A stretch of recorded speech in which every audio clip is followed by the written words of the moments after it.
باپ کی خدمت اور ماں کی خدمت سب کے حصے میں نہیں آتی. یہ رب جسے محبوب رکھتا ہے اسے یہ موقع عطا کرتا ہے. خوش نصیب ہے جسے بوڑھا باپ ملے اور وہ نوکری کرے. خوش قسمت ہے جس کو بیمار ماں ملے اور وہ نوکری کرے.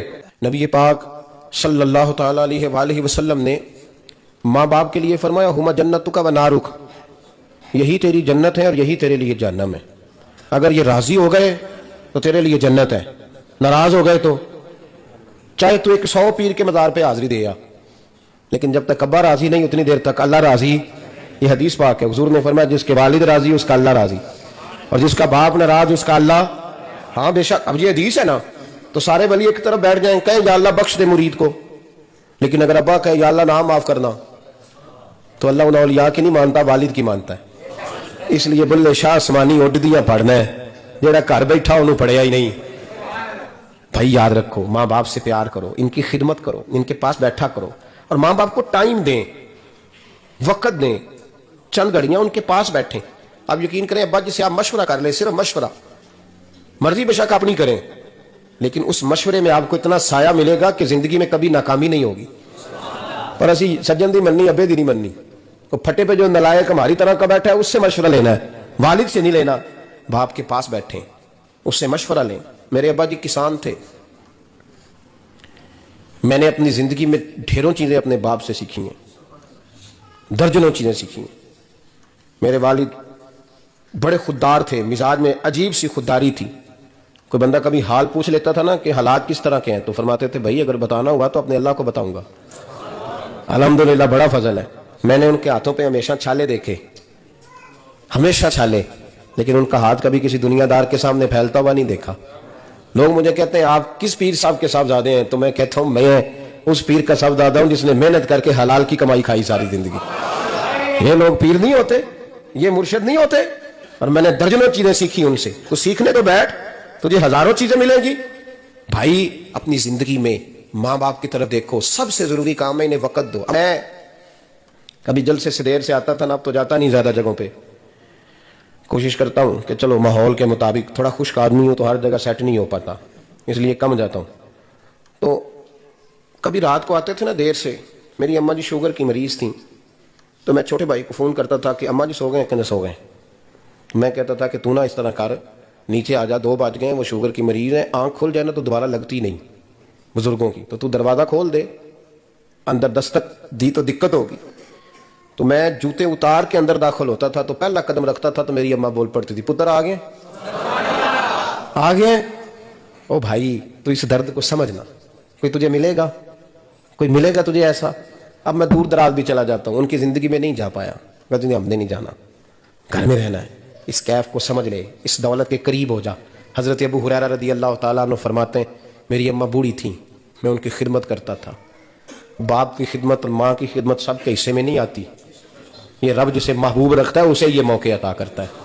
خوش نصیب ہے جسے بوڑھا باپ ملے اور وہ نوکری کرے. خوش قسمت ہے جس کو بیمار ماں ملے اور وہ نوکری کرے.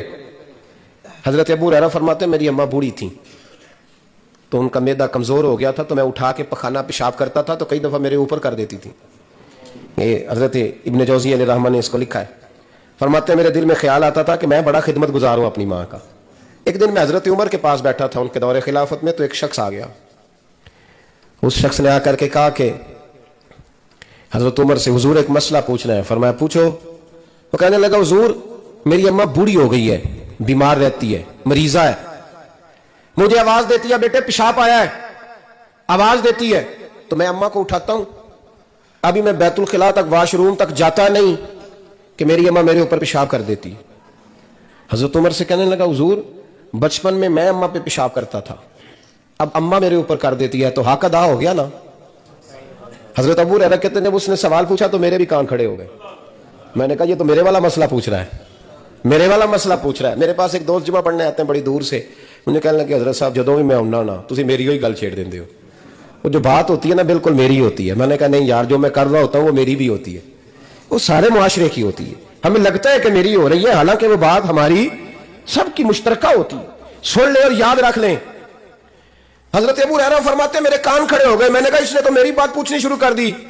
حضرت فاروق اعظم سے کہنے لگا حضور بچپن میں اماں پہ پیشاب کرتا تھا، وہ میرے اوپر کر دیتی ہے تو حق ادا ہو گیا. حضرت عمر کہنے لگے نہیں کوئی نہیں ہوا. اس نے کہا حضور مجھے سمجھائیں، وہ سارے کام جو میں اماں کے ساتھ کرتا تھا اماں میرے ساتھ کرتی ہے تو کیوں نہیں ہوا؟ حضرت عمر کہنے لگے بھائی پیشاب تو بھی اماں پہ کرتا تھا اور اماں بھی تیرے اوپر کرتی ہے، پر تیری اور تیری ماں کی سوچ میں بڑا فرق ہے۔ اس نے کہا حضور کس طرح؟ تو کیا جواب ہے سیدنا فاروق اعظم کا، لو کان نبی بعد لکان عمر ابن خطاب، کیا جواب ہے؟ حضرت عمر فرمانے لگے تیری اور تیری ماں کی سوچ میں بڑا فرق ہے۔ کہا حضور کس طرح؟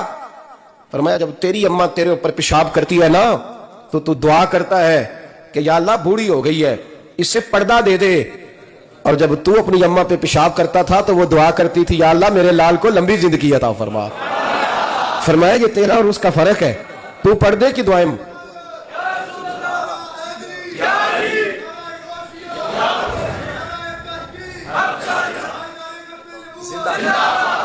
سنے عزیزو، کہا جب تیری اور تیری ماں کی سوچ میں، اور نبی پاک صلی اللہ علیہ وسلم نے فرمایا ہے